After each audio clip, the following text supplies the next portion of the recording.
Okay, welcome everyone. Today's Tuesday, everybody's online day. I hope you hear me clearly and then you are watching my desktop right now. If so, please react. One of those reaction buttons, either laugh, applause, heart, or like. Okay, good. Okay, so if you have any question, please unmute yourself and then start talking. Now, one thing I can never do is I cannot unmute you and force you to start talking. Microsoft prohibits that kind of activity. It's an invasion of privacy. So software is not capable of doing such a thing. I cannot unmute you. You have to unmute yourself if you want to talk. Okay. So I'm going to always start with everybody muted. So please feel free to unmute if you have a question. You don't have to raise your hand because when you raise your hand, you usually forget to lower your hand, and I'm going to bug you. Okay, do you have a question? You keep raising your hand. So you don't need to raise your hand. Don't worry about it. Okay, just to start talking. All right. So today, as you see, we are going to continue our lecture on section 1.7, addition and subtraction of Cartesian vectors. We talked about Cartesian vectors in last class. Cartesian coordinate x, y, and z, 3D coordinate typically. So that means you are done 2D. Now you are start talking about three-dimensional Cartesian vector coordinate. Okay. So first of all, let's talk about how can I add or subtract, uh, let's say, two Cartesian vectors concurrently existing in the same space. Concurrent is a quite important thing. Let me just underline here. Okay. Okay, concurrent. So concurrent forces means that multiple forces exist in the same 3D Cartesian space. Typically two, but could be three or four or five. Multiple forces coexist in a Cartesian space.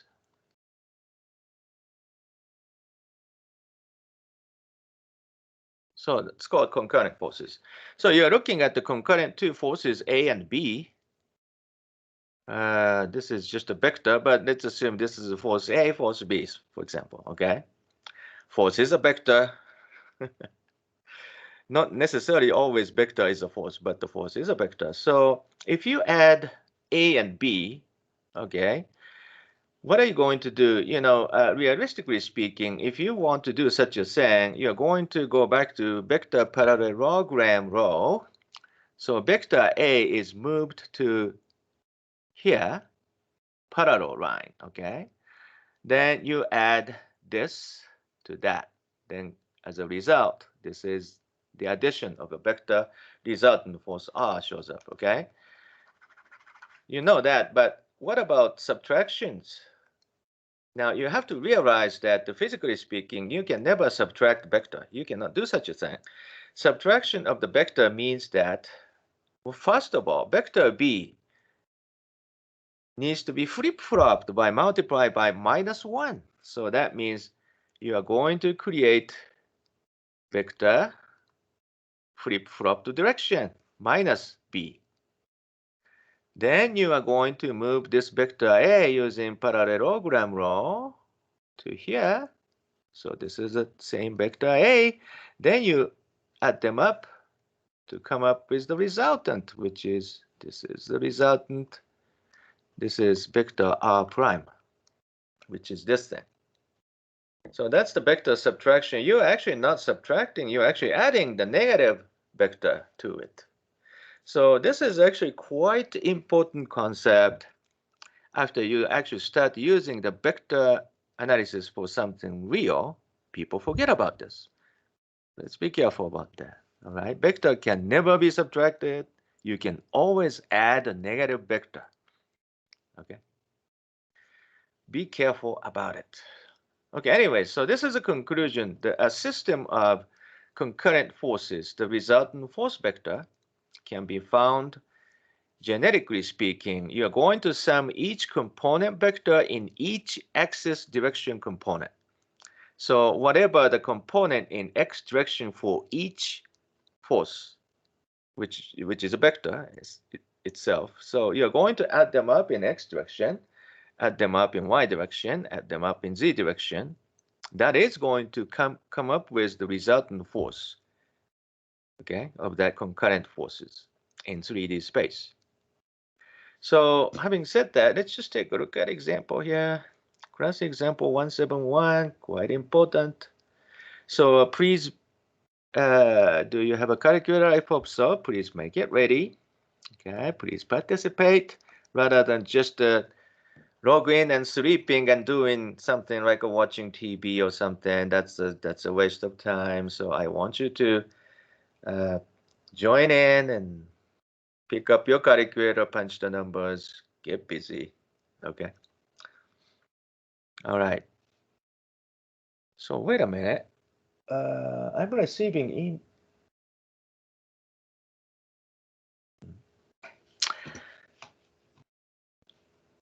Everybody, please hold on. There's one student having difficulty joining in. Let me just take care of it.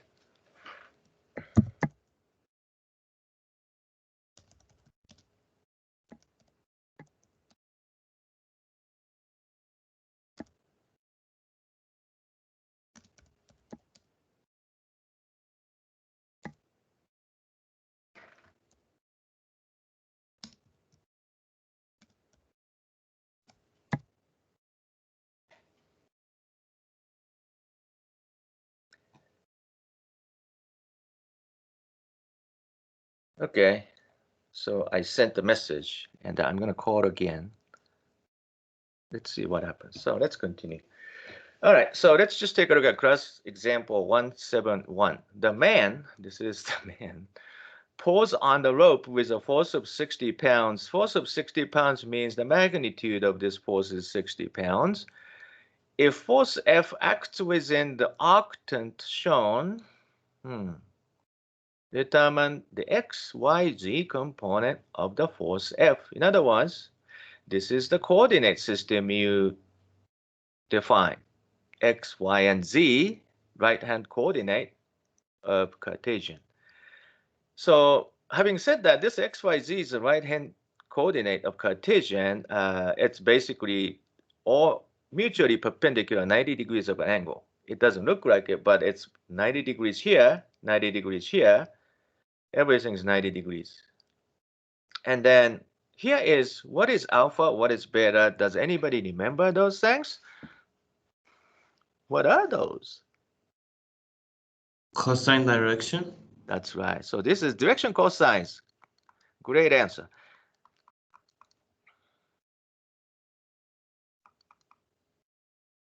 Okay, so definitely we need to use this concept, direction cosines.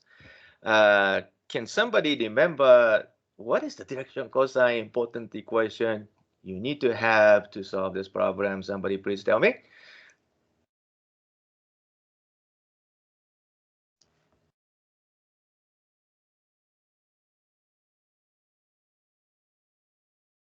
Class will not move on if no one says anything.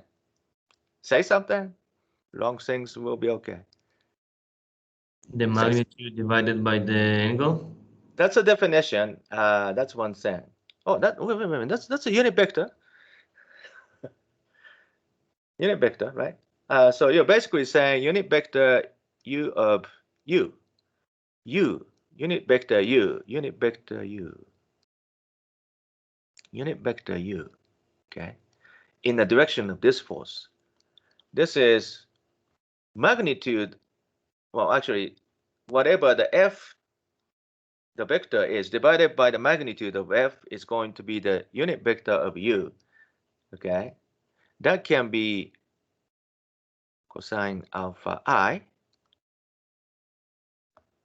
cosine beta of j, plus cosine gamma of k. That's what you wanted to say, probably. Is that right? Oh, you don't have to hesitate. Okay, good. So, Abby, good. So what is the magnitude of a unit vector?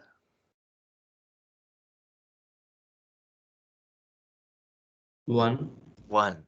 So that means Do you remember this? 1 is equal to cosine square alpha plus cosine square beta plus beta plus cosine square gamma. Do you remember this equation?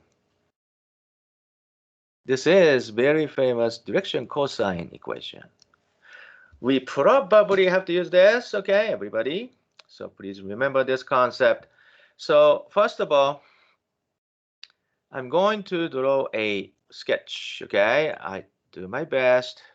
It could be redundant to you feel, but I'm going to do a sketch first. Why am I doing this sketch? Because I want to understand properly the geometry to begin with. So this is the z direction. This is the y direction. This is the x direction. And then this is a, looks like this is a what wood or paw or something this man is putting. Okay. So the rope is attached to right here. Rope is attached to the coordinate origin conveniently, and then a man is pulling this rope. So this is the direction of a force F. Now magnitude of force F is given 60 pounds. And the angle, direction cosine angle is measured, first of all, measured from X is called alpha. So this alpha, this is 45 degrees.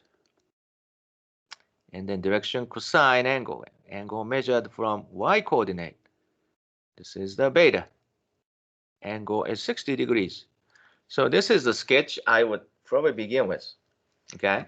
Now, one thing I really want to know is a gamma to begin with. So this is the gamma.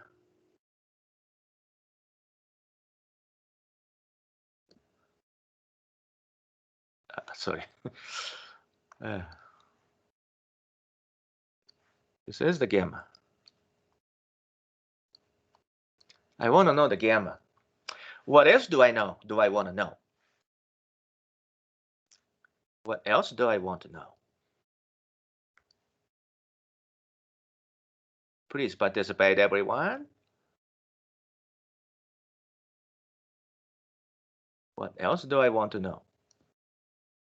The components of the force. Components. Okay, components. Correct. So I'm going to actually draw another sketch to avoid the cluttering of my figure. So this is another sketch. So components, you say. Component means, first of all, in x direction,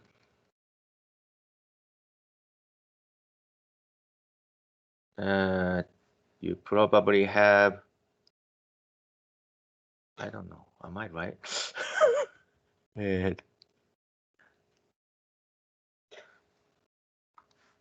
Wait a second, let me think.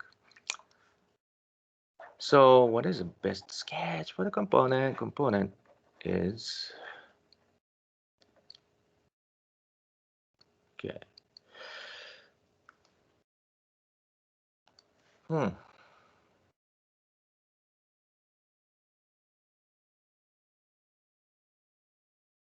It's very difficult, isn't it? I want to probably begin with, XY plane and then project that to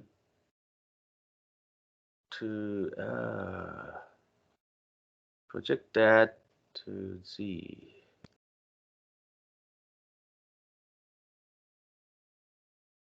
Maybe.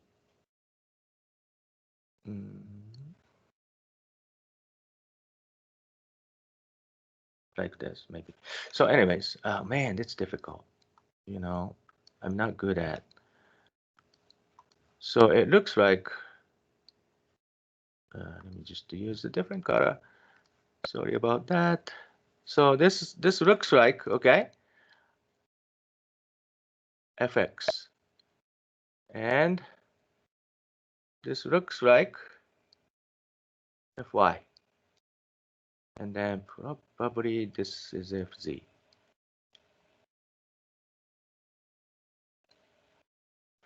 All of those three components added together is going to be F. Okay, I hope you can kind of visualize it. So Fz.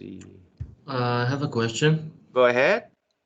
Can you just show again how did you get the Z component? Like the Z X and Y, I understand. X and Y is on XY plane. So on XY plane, you add them together, you are going to create you're going to create it's not good. Okay, let me just try again. XY is probably not right. Okay, let me just do it again. Like I said, it's not easy. Maybe you should be doing this. Right? Right?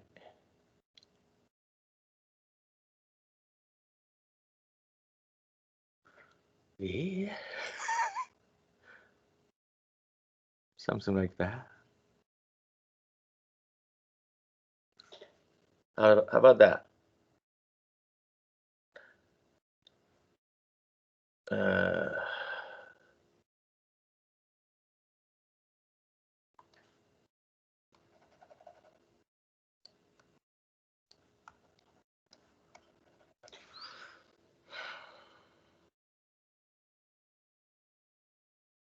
Yeah.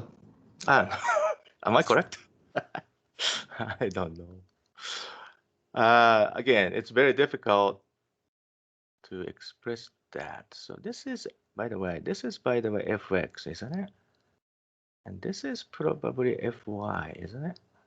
This is fx, fy creating this force, this kind of force, and that force added together with that will give you this force, because this force is going, okay, let's go back to the original picture. So this force is going in the negative z direction. So z direction component should be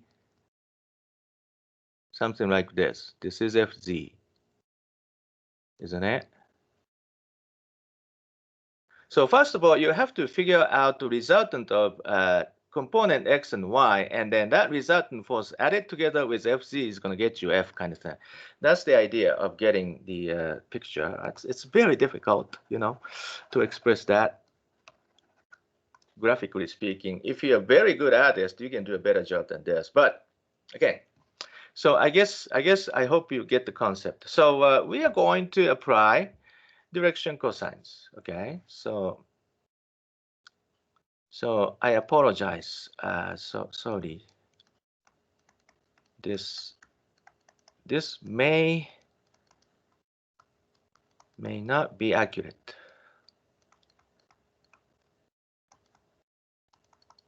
But I hope you get the concept. In order to visualize it, first of all, force component fx, force component fy need to be added first and come up with the resultant, and then that one is going to be added together with fz to get force F. That's what I'm trying to say. Anyways, sorry about that. So let's just take a look at this figure, okay? So from this figure,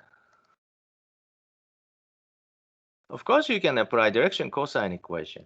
Direction cosine equation is, of course, cosine square alpha plus cosine square beta plus cosine square gamma is equal to 1. So this is a quite important equation. So you know alpha is given. Alpha is 45. You know beta is 60 degrees. Gamma is not given. This is something you want to know. So let's just plug in those things into the equation. So cosine square 45 degrees plus cosine square 60 degrees plus cosine square gamma is equal to 1. Somebody please help me. What is the cosine square 45?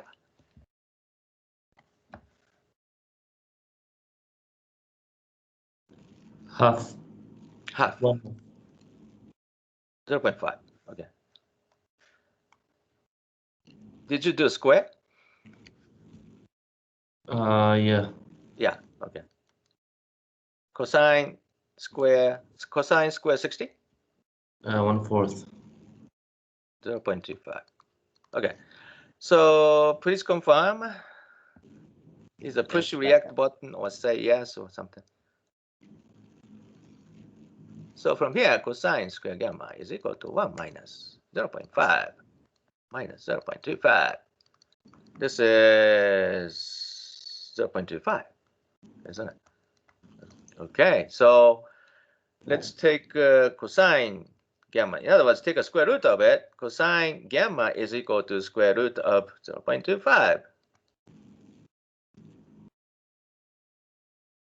Isn't it?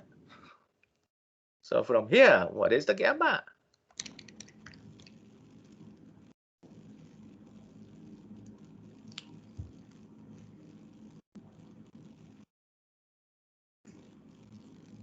I got 60.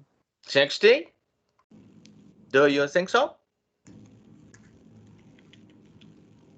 So 60 is probably the calculator answer you get. But let's go back and take a look. Does it look like a 60 degrees? It looks like, wait a second, this is more than 90 degrees, isn't it? Because you're putting down what? Do you have any other solution for it? Maybe it's 180 minus 60 then. That's right. Okay, so what is it? 120, isn't it? Not the 12. Great point. 120 degrees. So actually, you have to be very careful. This is something called mathematically correct, but physically not applicable. This is called trivial solution. This actually happens quite a bit in engineering program.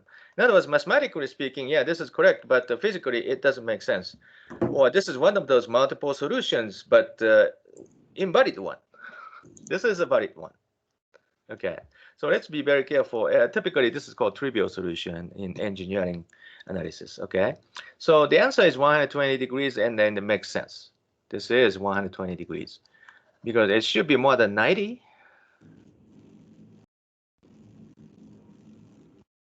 Okay, so you have to confirm, basically saying cosine of 60 and cosine 120, those are the same thing.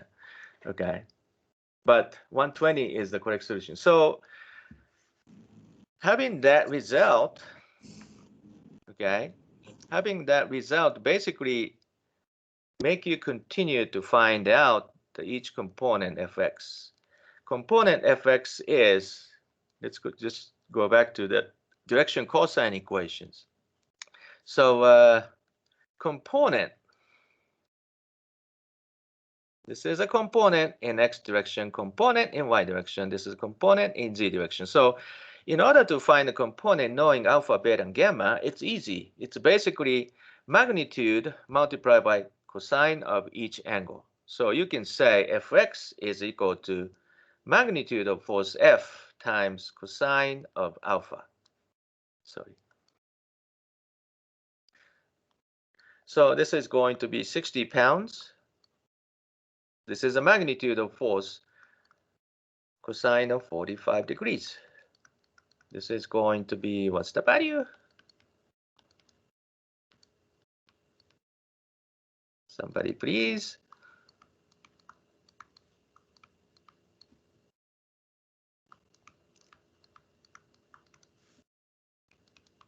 What's the value? I got 42.4. 42.4 pounds. Any confirmation? You can either react or say something. Yeah, I got the same. Okay, good. Thank you. Appreciate that. How about FY?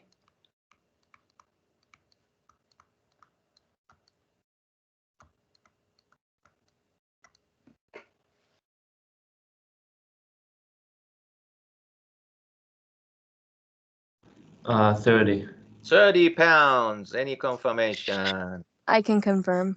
Okay, thank you. How about FZ?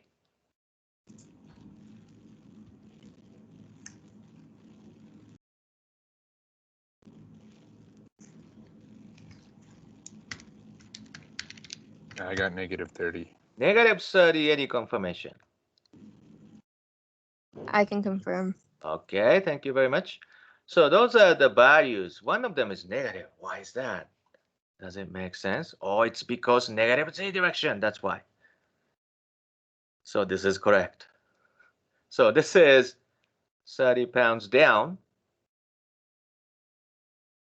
and 30 pounds in y direction and 42.4 pounds in x direction. That's your answer here.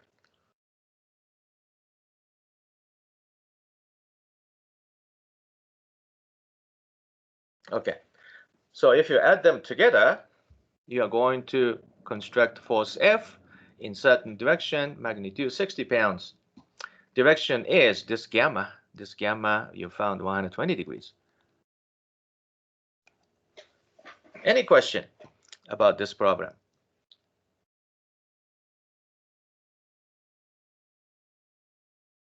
Any question?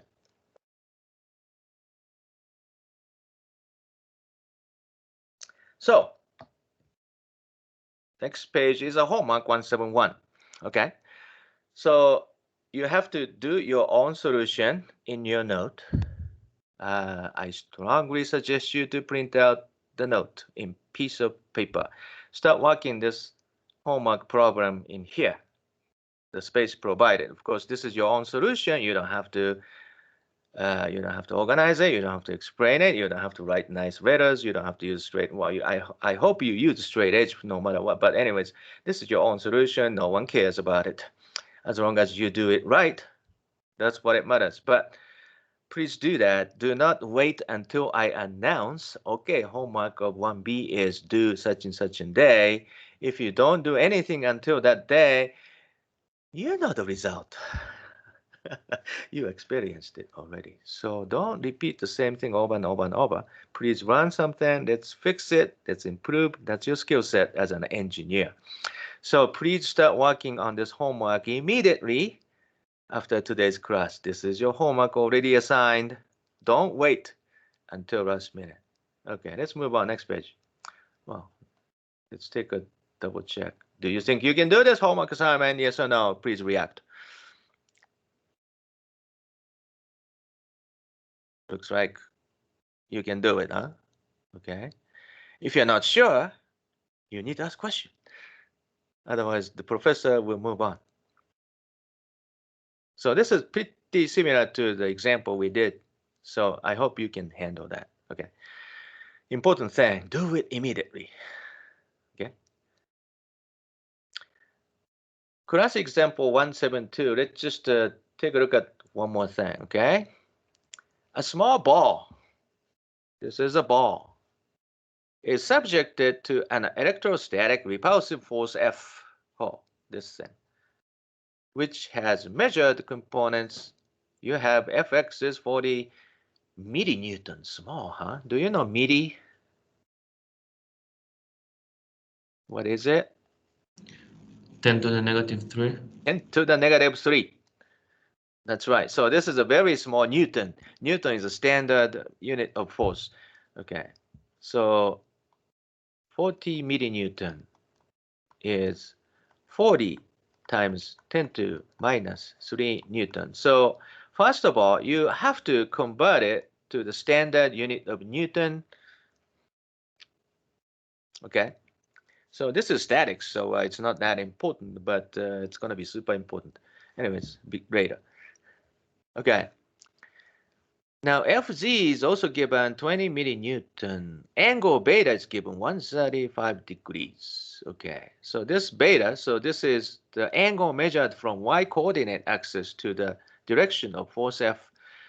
Determine the magnitude of F and magnitude of Fy. Okay, good. So once again, I'm going to try to sketch. Do I need to do it? Probably not, but I'll do it to simply in order to understand the problem better.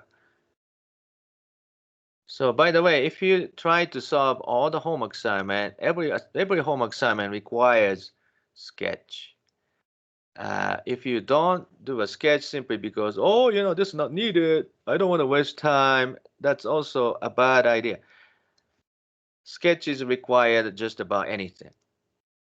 Begin with sketch, because drawing a nice and proper accurate sketch is going to help you solve the problem right.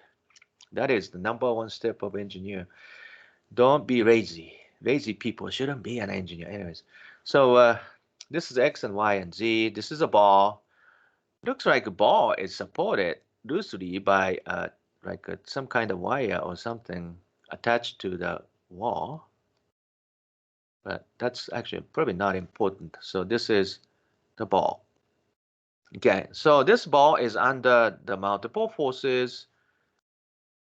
Okay, force in okay. So this is a force in Z direction, and the force in Y direction. It looks like negative Y, and then force in positive X direction. So all of those forces added together is going to be a force F. Now I understand what was the problem before. You need to create the cubic element in order to accurately understand. Cubic element help you resolve it. So on XY plane, let's just add. So this is Fy, this is Fx. Let's just add them up on XY plane. So you're going to create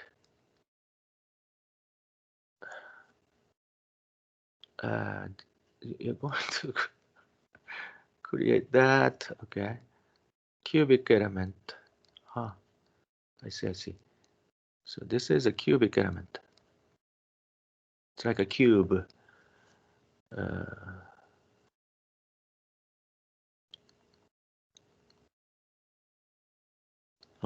Okay. So this is a cube. So within this cube, you can easily tell. So if you add them up, it is going to be a force like this. This force is added with this force is going to be the resultant. Man, it's difficult. Of course, no wonder why Dr. H couldn't draw anything. Okay, so still not very good figure, but this is a resultant. You can only understand by drawing cubic elements surrounding all three forces. So this is a force F. The only thing you know is the angle, measured from y coordinate, which is angle beta, which is 135 degrees. That's right, that's the only thing you know. And then other things you know. Okay. I'm running out of colors, but anyways. So this thing, Fz, 20 millinewton, Fz.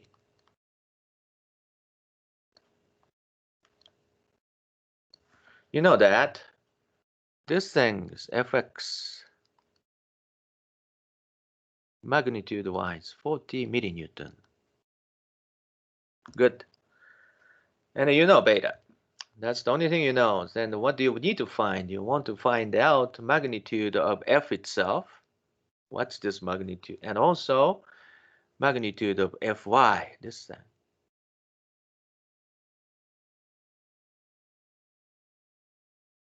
This is unknown. And also magnitude of F itself. Okay, good.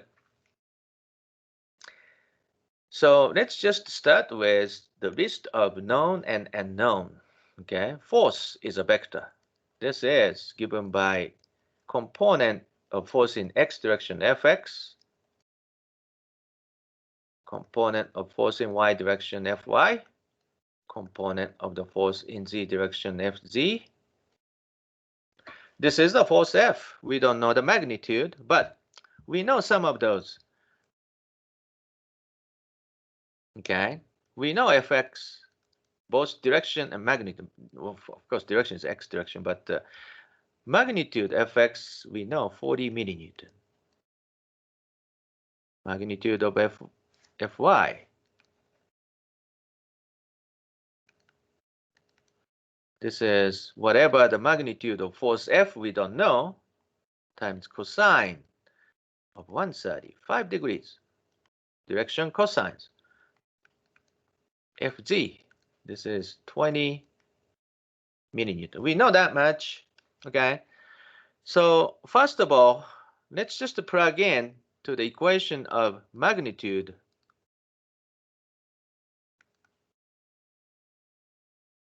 Magnitude of F means magnitude of F. Let's call this F. This is square root of fx square plus fy square plus fz square. Is that correct? So from here, if you take a square of magnitude F, this is going to be fx square plus fy square plus fz square. Then let's just plug in things I know and things I don't know. This is a 40 millinewton. That's fx.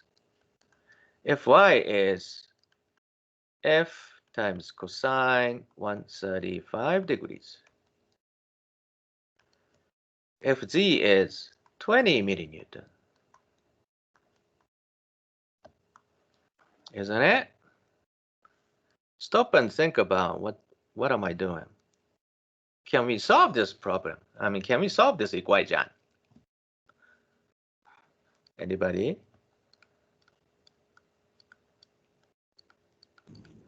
Yeah, you have just F. You have only one unknown, which is F. F here, F here. What kind of equation do you get?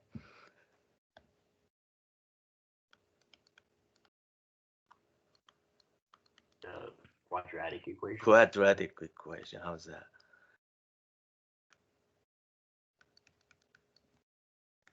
What is quadratic equation?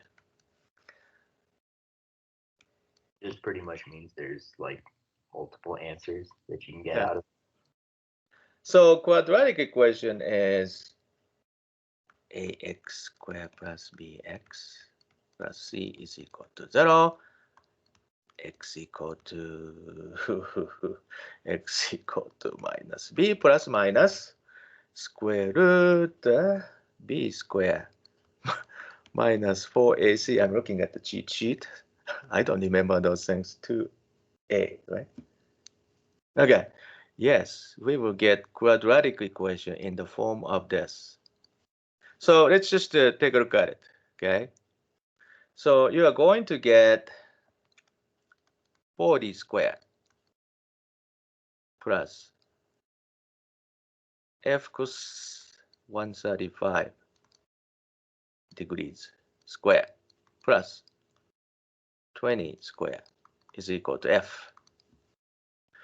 So you are going to actually do your math and then coming up with f squared minus 0.5 f squared.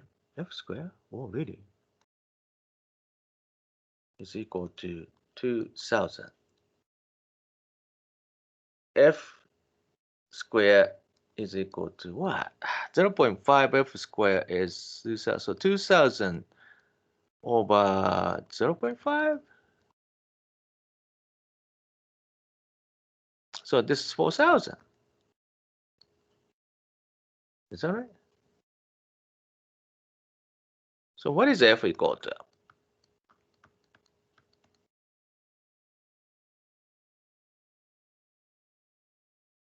I don't know. Am I right? I don't know. Suppose let's assume this is right. What is 4000 take a square root? I got 63.2. 0.2. Anybody else? It would be positive or negative of that, right? Negative or well, yeah, positive or negative, but do you take negative? Negative is mathematically correct, but it cannot be a negative charge. Well, actually, force is, okay, let's just take a look at force. Which direction of the force you're seeing? Actually, negative y direction, so actually negative. You take the negative, right? Plus and minus. So I guess the proper solution scheme here is, okay, That was very good comment. So F is equal to, mathematically speaking, F is equal to plus and minus, then you are going to actually take minus 63.2 millinewton, because it's simply because it's negative direction, but the magnitude was 63.2 millinewton. Okay. Okay, so how about, so that's what it is. So this is,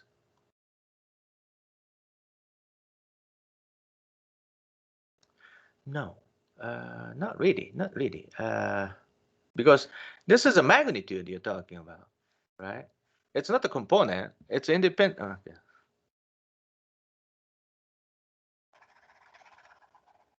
Okay.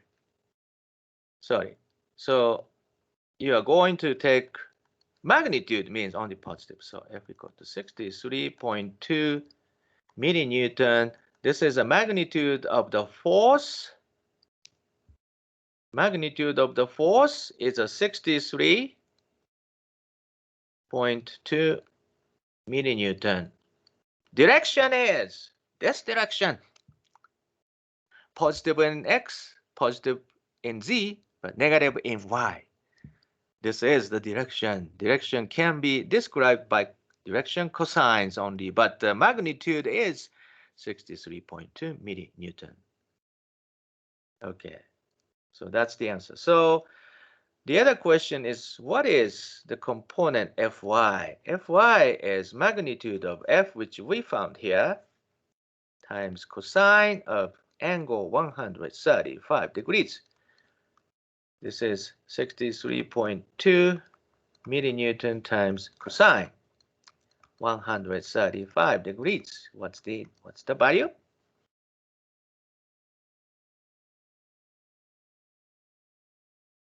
Minus 44.7. Minus coming up. So this is a minus. Yes, that's correct. You know why? Because this is a component force.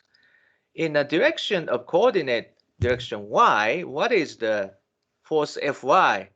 It's negative because it's in negative y direction. This side. So minus is correct in this case. But if the question is strictly what is the magnitude of Fy, that literally means what is the magnitude of Fy as a y direction component vector value. This is, of course, magnitude is 44.72 millinewton. Direction is negative y direction. That's why you can put the negative sign here. This is the force's magnitude. You can never casually put minus sign here because the direction of force F is, you can only see by looking at each component direction. So the direction of the F is a positive in X, positive in Z, but negative in Y. So Make sense? Yeah, go ahead. yes.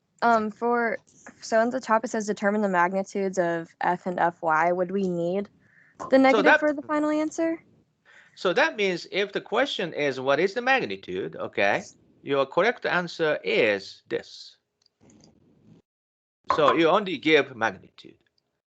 So those are magnitudes. Magnitude is just a non-directional sense.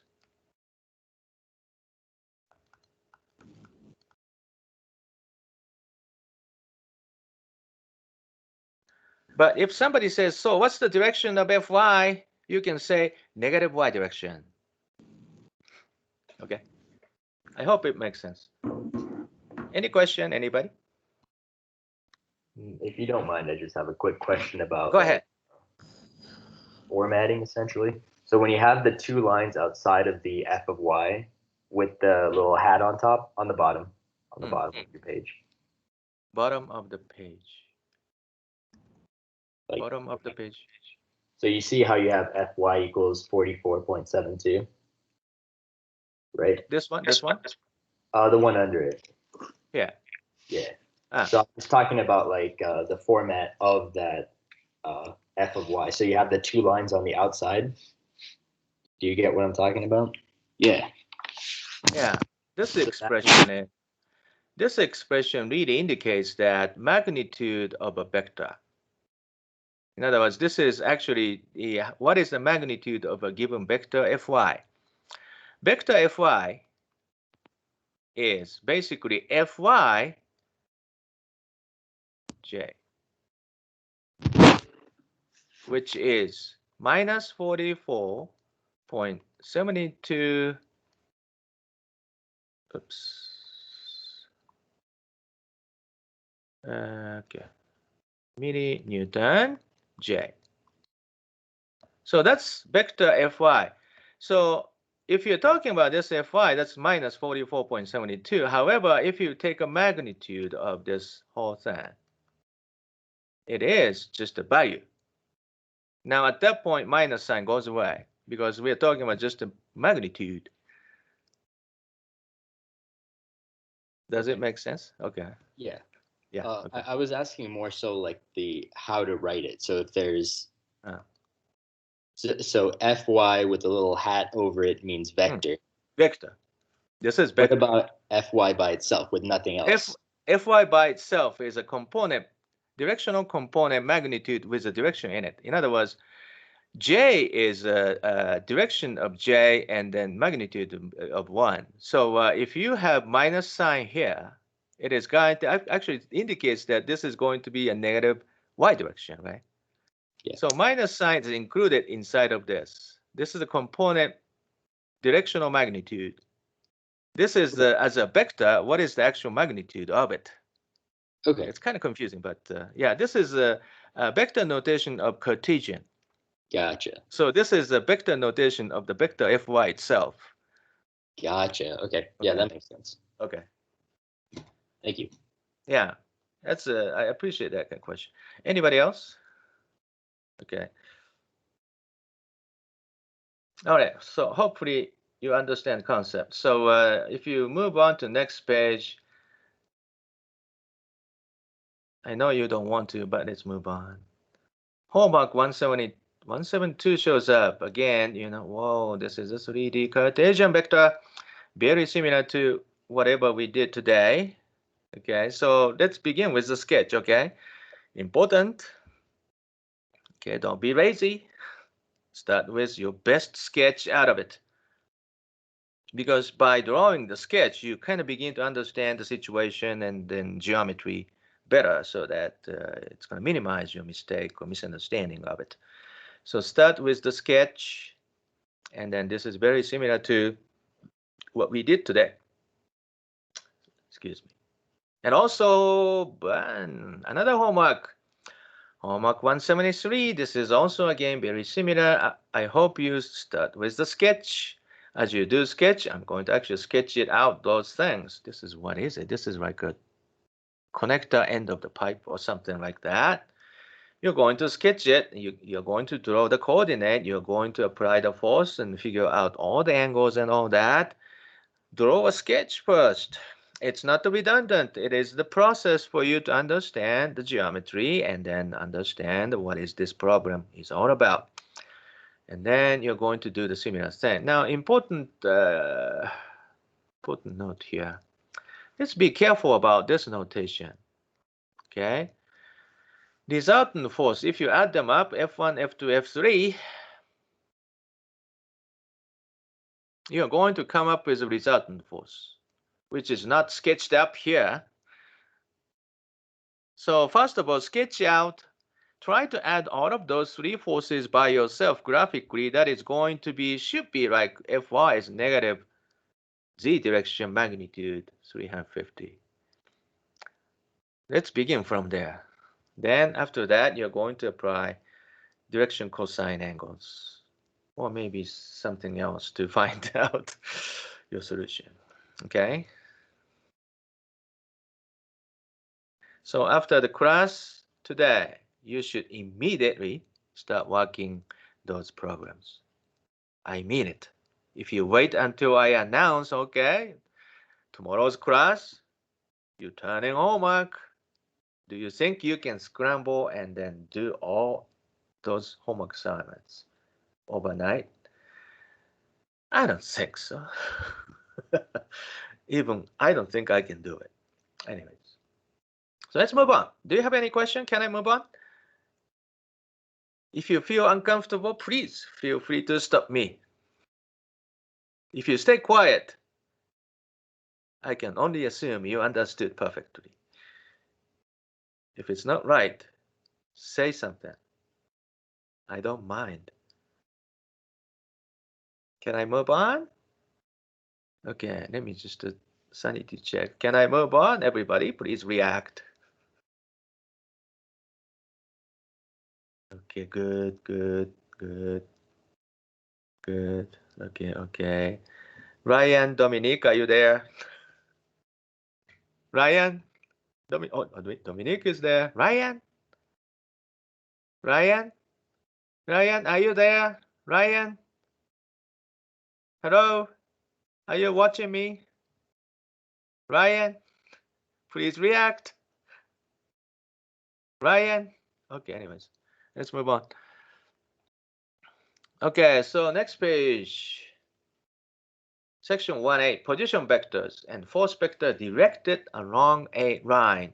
So let's just go back to the same original argument. What is the vector quantity we talked about? Maybe last class or before, something like that. So vector quantities. Two most important vector quantity. One is, of course, position. The other one is a force. Okay. So we are going to actually, first of all, using position vector to specify certain direction. If the force is applied on that direction specified by position vector, you can describe the force using the position vector. Then we can analyze, okay, so this is the force applying in this direction. So what about that direction? How much force component is actually applying on it, kind of thing. So we are going to use position vector, force vector used together, trying to solve the problem, okay? So let's just first of all take a look at position vectors. Position vector. Oftentimes we are going to use lowercase r to specify position vector. Okay, so from now on you can safely assume that the lowercase r indicates some kind of position vector. Position vector can be measured from coordinate origin. This is easy one. So this is a x and y and z Cartesian coordinate space. This is the coordinate origin. If a position vector r is originating from coordinate origin, that's very easy. In other words, this is the vector r, so this is the position p. Position p in Cartesian coordinate system, x and y and z. That's the position p. So how can I represent the position p using the position vector r? It's easy. You just plug in the position coordinate x and y and z. Okay.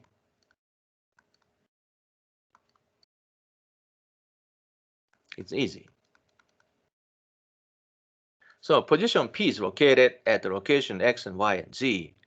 So position vector originating from the coordinate origin. What is that r? R is equal to xi, yj plus ck.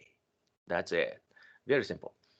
Now, but we can generalize. Sometimes you may have a position vector you want to specify originating from position A, where the coordinate position is xa, ya, za. Starting from there, pointing to the position B. Coordinate is xb, yb, zb. So this is the position vector R, pointing position B, originating from A. Now later on, I'm going to kind of try to be consistent, but oftentimes I'm going to say this is RBA. Okay, so this is, my own method. I basically want to be very consistent for just about anything so that I don't have to confuse myself. Position vector from A to B. So BA. So this is my notation always. So if I see a position vector originating from A pointing to B, I usually call, okay? I try to make it always, but usually, BA, not AB. The reason is, okay, I'm going to explain the reason. So this is A to B. So naturally speaking, in your common sense, why not this is AB? Why do you call this BA? It's originating from A pointing to B. So this is BA, not AB. A to B. Okay, let's find out why. So suppose you have a position A, position B, okay? Each come up with coordinates. So if you're trying to find out position vector R is, okay, let's use a vector parallelogram rule. If you add RA and R, you are going to come up with RB. So that means R is RB minus RA. So in order to have R, you are going to have each component value of x direction, y direction, and z direction subtract. In other words, position xb minus position xa in direction I, position yb minus position ya in direction j, position zb minus position za in k direction, b minus a, b minus a, b minus a, okay? Let me repeat, b minus a. That's where I get position vector. That's why I call RBA. So in order to get RBA, it's easy for me to remember, oh, that's the coordinate position B minus A. That is the vector originating from A pointing to B. But in order to find out position vector, that's B minus A. That's how I remembered from statics class I took long time ago. And I keep doing the same thing until today because it's easy for me to remember. So too bad since you're taking my class. So this is my expression of position vector from A pointing to B. In order to find out such a position vector, you always do B minus A, B minus A, B minus A, B minus A. Okay? Any question for that? Sometimes people do terribly wrong thing. Sometimes people just don't care about that order. You know, occasionally, oh, I will say this is AB. Next day, oh, I changed my mind. This is BA. Then another problem, oh, this is AB. And then sometimes later, oh, this is BA, isn't it? Well, it's going to be so confusing. So I try to at least try to be consistently B. A to B is BA. Okay? So suppose if this is C, C to B is BC. Something like that. Okay? All right. So this is the force vector. Force is usually applied in certain directions, such as if you have a rope, okay? If you have a rope connected to A, and then this is a location B, you grab it and then try to pull. So that means that in the direction A to B, you are going to apply force F. So this force F can be represented by a unit vector, right? This is a unit vector.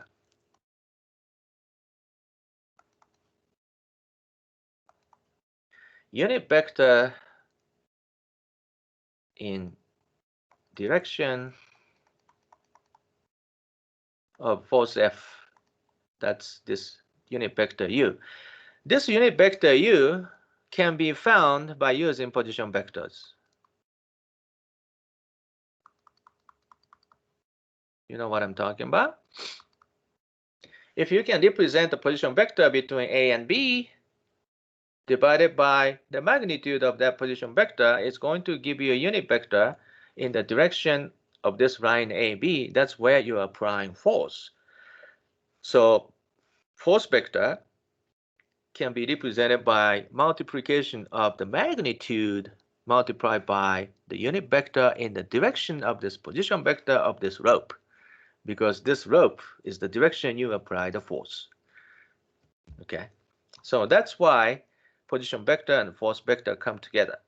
You can find out, first of all, using position vector, the direction of the application of the force, and then find out how much force you are applying with.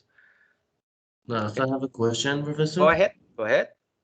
So the position vector will always be in the same direction of the force that we apply? Depends on, of course, depends on the mechanism. Of course, you're probably worried about, okay, well, sometimes you can have a, I don't know, rigid torsion bar or something. You're going to pull in certain direction, but only the component is applied of the force in certain direction. Yeah, that could happen. But in case of the rope, for example, rope is a device that you pull. That direction is always the entire magnitude of the force is lined up with the rope. Is that correct? If Yeah. so, in that case, yeah, we can safely assume, hey, that's the direction of the force applied. Okay. And you have a good point. It depends on the mechanism, though. We're gonna look at those kind of things later. That's a machines. Machines. Okay. You're gonna encounter that problem later, so stay tuned. You're gonna have fun. All right. So that next page, let's just take a look at the simple ones to begin with. Classic example 181. So this is a cable or rope, same meaning. It's like a very soft device that if you pull, only force you can get is a tension. The tension is a one-directional force, or the magnitude is applied in certain direction.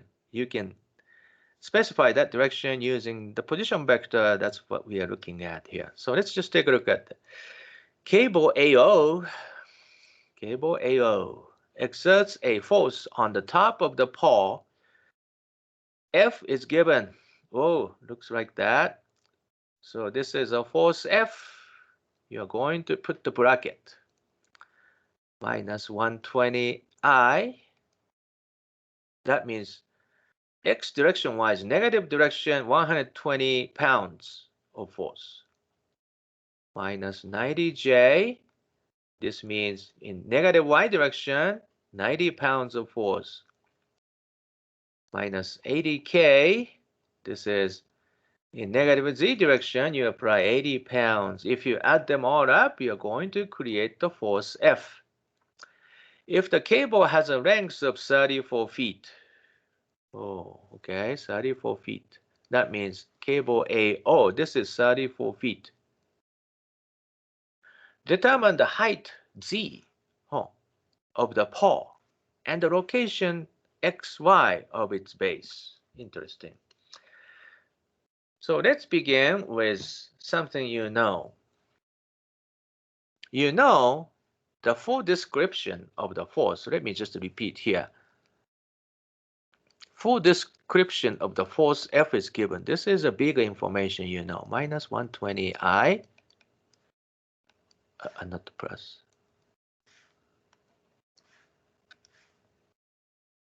Minus 90J, minus 80K. So this is literally full description of the force. You know the magnitude of each component. So let's just find out magnitude. You can express as simply F. This is going to be square root of magnitude square each. So minus 120 square, minus 90 square, minus 80 square. What's that? Take a square root of it. Please find out.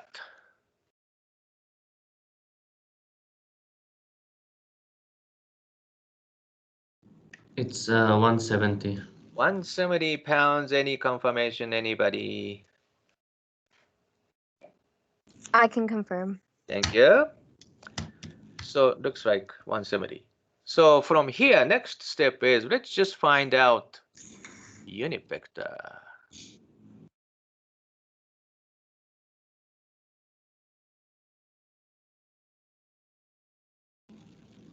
in direction of what's this? Cable. In the direction of cable, what is the unit vector? Can you find such a thing? Yes, you can. This is basically F divided by magnitude F. Okay, so this is basically minus 120 over 170 I minus 90 over 170 J minus 80 over 170 K. So this is the unit vector in the direction of cable. That's right. So what is the position vector then? Can you find out position vector? Because in this case, force vector and position vector lined up.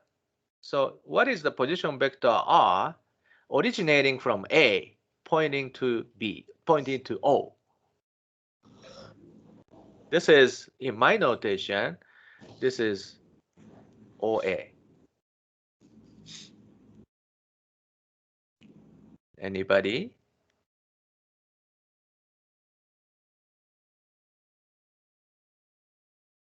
What is the position vector? Well, we know that the length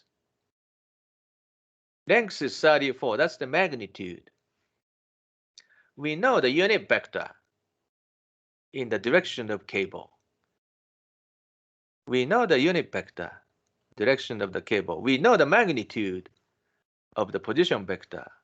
In other words, length from A to O. What is it? This is basically R times U, isn't it? Isn't it? Anybody?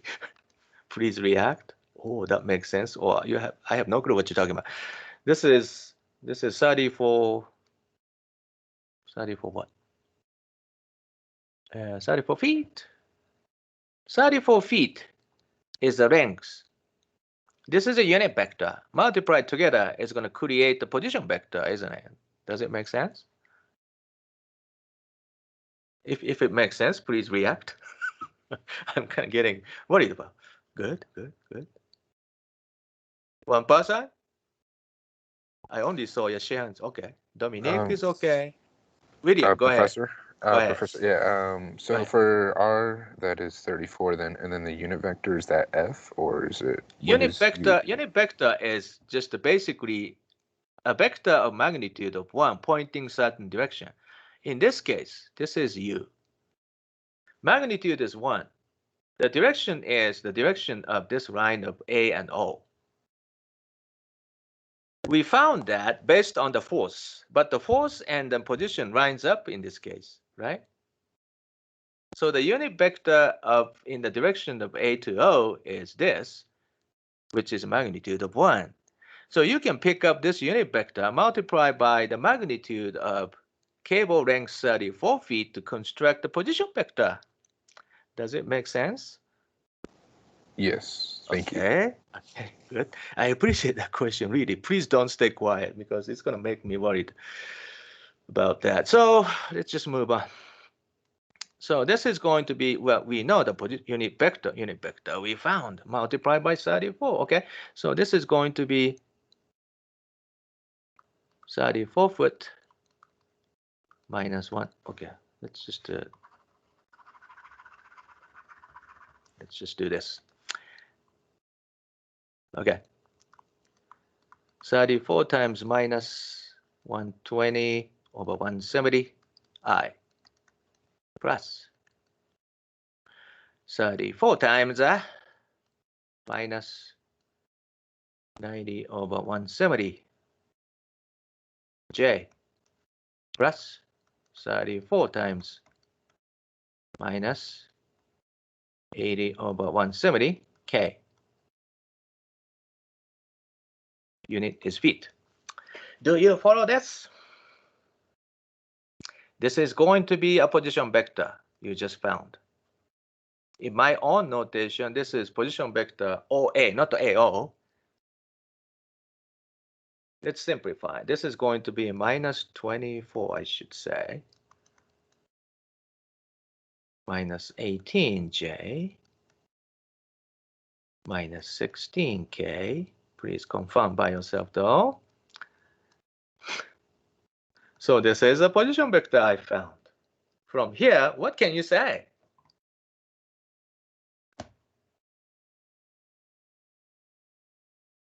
What can you say? What you have been looking at? You've been looking at what is the location Z? What is the location X? What is the location Y? What are those? Those. This is a position vector OA, means pointing off from position A. So what's this?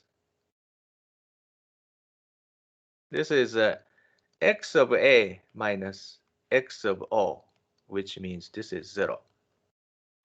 Okay, so this is y of A minus y of O. Y of O is 0 because it's coordinate origin. This is z of A minus z of O. Z of O is 0 because it's coordinate origin.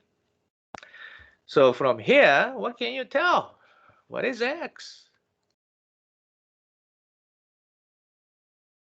Anybody? Negative 24. Is it negative? No, it's positive because it's a measurement of length. This is double negative, isn't it? Mm. That's right. So let's go back and double check with if this 24 feet makes sense. Okay, you're gonna go back to the figure. You are talking about this x position here, measured from. Yeah, this is x measured from coordinate origin. Oh, is this positive value? Yeah, positive direction of x. So this is a 24 feet positive direction of x, isn't it? So it's positive. That's right. So what about y equal to?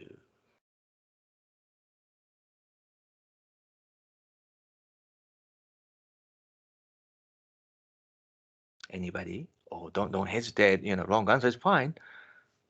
In that case, would it be positive 18? It's positive 18 feet. After you say it, let's go back and figure and take a look. So position y here, is it? Oh, yeah, it's in the positive y direction, isn't it? So it should be positive. Yes, that's right. How about z? Z is equal to ZA, which is? Positive 16. Positive 16, correct. So those are the positions you've been looking at it.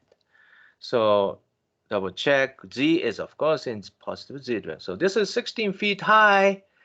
This is 20 feet away from y-axis. This is 16 feet away in, 18 feet away from x-axis. All positive value, positive coordinate. But does it make sense, everybody? So what I did was, since full description of the force is given, in this case, force is applied in the direction of this cable, right? So using this information, let's figure out unit vector in the direction of this cable. Then that unit vector multiplied by the actual length of cable construct fully the position vector. That position vector describes the position of this pole. Or actually position of this location A. Okay, so that's what we did. Any question? It's important to understand the concept. Okay. So next page, homework 181. Very similar. Conceptually speaking, force is given. You're going to find out the position vector. Position vector describes the position information, of course, the coordinate location information. Okay. Homework 182. This is also a very similar problem. Force is given. And then now, in this case, you are going to find out the angles. Coordinate direction angles need to be found. Okay. So homework up to 182 is assigned to you. Important thing, please listen to me. If you don't do it, it's your freedom, but it's going to hurt you, guaranteed 100%. Please start working on those homework assignments today. Let's just do it as much as you could. If you have any question, let me know. Send me text, chat on Microsoft Teams. Please do that starting in your note. I hope you printed out paper version of your note. It's just to get going, okay? And just to solve it. All right? And do not throw things in last minute. It is going to hurt you. And then you don't want to waste the entire summer wasting tuition and all of your time. Don't do that. The number one reason is you're not going to start doing your homework until last minute, until I say, hey, you guys need to turn in. By the way, it's tomorrow, it's due. How can you do such a thing? It's impossible. So let me repeat, homework up to 182 is already assigned. Please start working on it. If you have a question, let me know. Let's stop today's lecture right here. Do you have any question? So tomorrow, Wednesday, of course, you're going to take your quiz. So you have to study for the quiz. I'm going to post the solution of homework 1A today. And then as soon as I post the solution, you're going to know, okay? And then double check what you did, your homework, and then be ready for tomorrow's quiz. Do you have any question?